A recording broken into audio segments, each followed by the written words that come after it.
அஸ்ஸலாமு அலைக்கும். Welcome to Shala's recipes. இன்னைக்கு நம்ம என்ன ரெசிபி பார்க்க போறோம்னா, இப்ப ட்ரெண்டிங்கா இருக்கக்கூடிய தாஹி பிரெட் பிரேக்ஃபாஸ்ட் ரெசிபி. வாங்க எப்படி செய்யலாம்னு பார்க்கலாம். ரொம்ப சிம்பிளான ரெசிபி.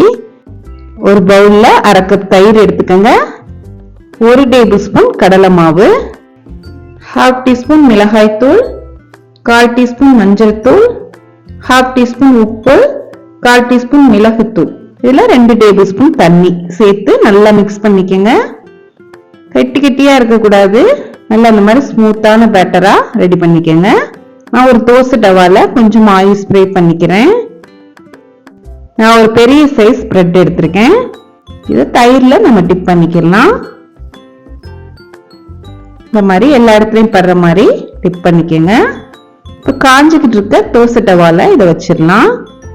ஒரு 2 நிமிஷம் லோ ஃப்ளேம்ல குக் பண்ணுங்க. ரொம்ப ஹை ஃப்ளேம்ல குக் பண்ணீங்கன்னா கரிஞ்சிரும். ஏன்னா நம்ம தயிர் மட்டும் தான் சேர்த்திருக்கோம்.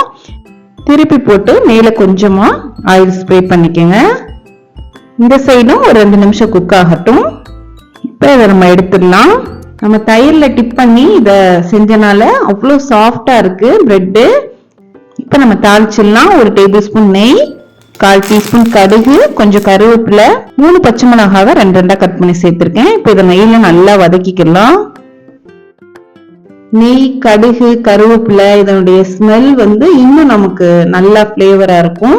அதை நம்ம இந்த பிரெட்டோட சாப்பிடையில அவ்வளோ டேஸ்டா இருக்கும். இப்போ இதை பிரெட்ல சேர்த்துடலாம். தாஹி பிரெட் அவ்வளவுங்க, சூப்பரா நமக்கு தயாராயிடுச்சு. வெறும் 5 மினிட்ஸ்ல கண்டிப்பா அதை ட்ரை பண்ணி பாருங்க. பிரேக்ஃபாஸ்ட்டுக்கு நம்ம குயிக்கா தயாராயிரும். இது சாப்பிட்றது அவ்வளோ சாஃப்டாகவும் டேஸ்டாகவும் மனமாகவும் இருந்துச்சு. இந்த ரெசிபி உங்களுக்கு பிடிச்சிருந்துச்சுன்னா லைக் பண்ணுங்க, ஷேர் பண்ணுங்க, சப்ஸ்கிரைப் பண்ணுங்க. இன்ஷால்லா நெக்ஸ்ட் வீடியோல பார்ப்போம். தேங்க்ஸ் ஃபார் வாட்சிங். பாய்.